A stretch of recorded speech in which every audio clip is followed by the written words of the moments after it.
How's it going, everybody? Welcome back to another edition of the Ad Podcast. I am here with Stephanie Laser, the Global Subcategory Leader for Amazon Web Services inside of the Publishing and Advertising segment. Stephanie, thanks so much for coming on, chatting with us for a little bit.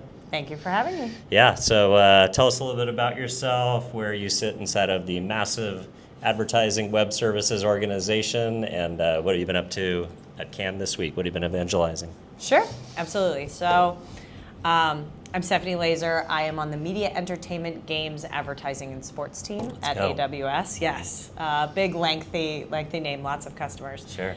And I oversee both publishers and advertising from a strategy perspective. Nice. I also help to basically make sure that our customers are getting, that we can solve our customers' needs. I look around corners, make sure that we have a strategy to solve kind of like the big overarching business problems that are coming down the pipe.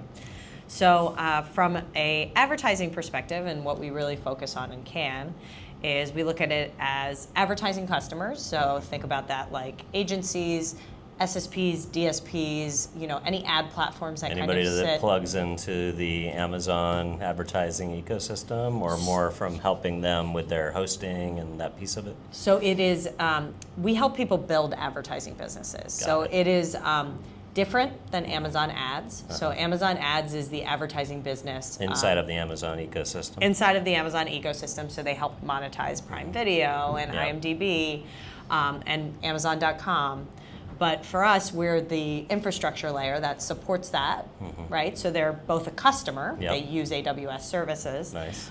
They're also a partner. But we actually, AWS has the depth and breadth of media and entertainment clients, and then also advertising clients. So a lot of competitors to Amazon Ads also run on AWS. That's awesome. So you guys are basically the pipes behind, and when you talk about media and gaming, like the biggest categories on the internet as far as where the most traffic is. Correct. And like a lot of SSPs, DSPs, agencies, they all run on AWS and use AWS. So we focus on how to solve things for the industry and how to solve those problems, not just for Amazon, but our customers who use our tools and services at AWS. So what are the biggest problems and challenges that those groups of advertisers are facing in this year at Cannes, and what types of solutions are you guys bringing to them? Sure. So, I think many of us are experiencing in the last few years the disruption that AI has caused.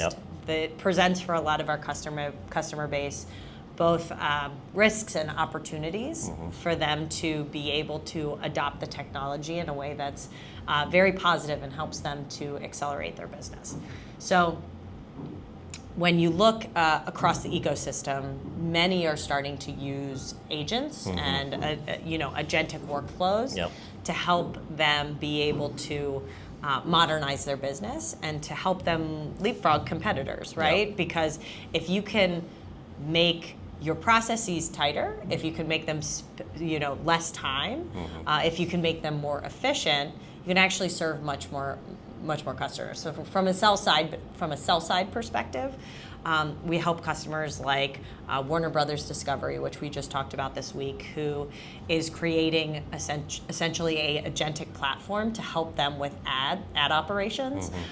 It has agents for measurement, it has agents for media planning, and all of the different things that typically were a very, very manual process. Things that humans had to do before. Totally. And that frees your humans up for much higher level thinking. Go talk to clients, build strategies, have creative conversations. Totally. What about on the dev side? I would talk to a lot of tech companies this week that are saying, they're not laying anybody off. They're just shipping 5 to 6 times the code. Allows you to launch products and releases a lot faster. I mean, that's the accelerator. So we have tons of customers who are allowing more business users and more product users to be like vibe coding things and to be creating POCs, but then they need to actually transition that into enterprise grade code that helps them secure, right? Button down and totally. So we actually have built a lot of platforms for our customers that can move things from POC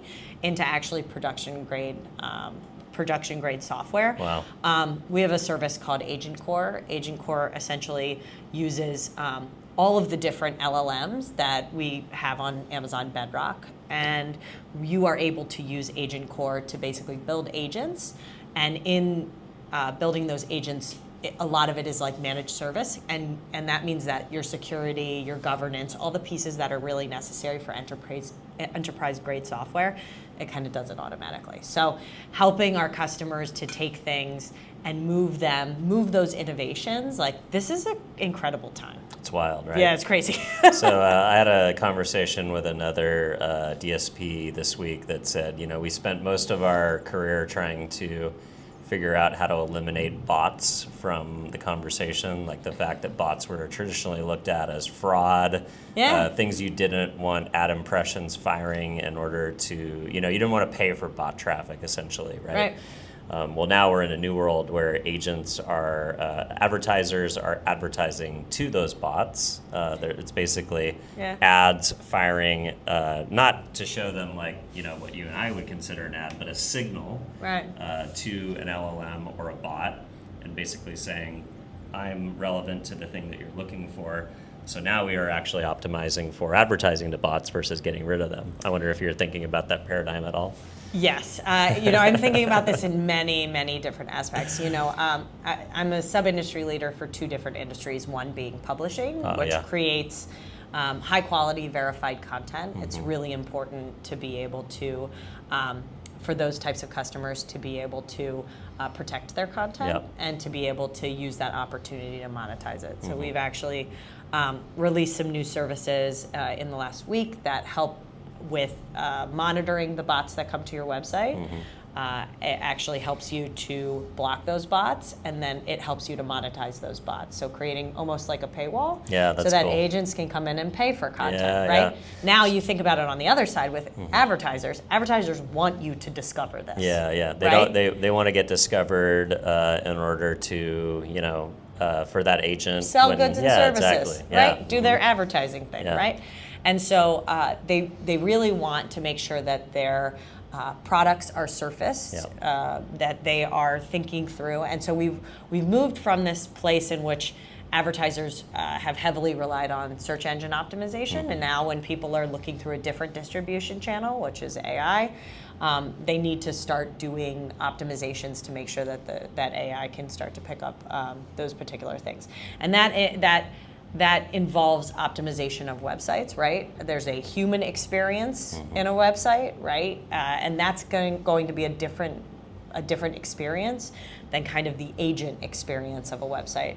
So being able to understand and bifurcate that, and then have the right tools and services to get you there. That's important. I love it. I love that you also touched on that idea of kind of putting your content behind a paywall. For a long time in the industry, you've got a lot of investment in compute, a lot of investment in hardware and chips, a lot of investment in even, power, to power LLMs, but not a lot of investment in the content of the World Wide Web in order to train models. So there's been, obviously, deals are getting struck by the largest publishers first, and those things are happening now.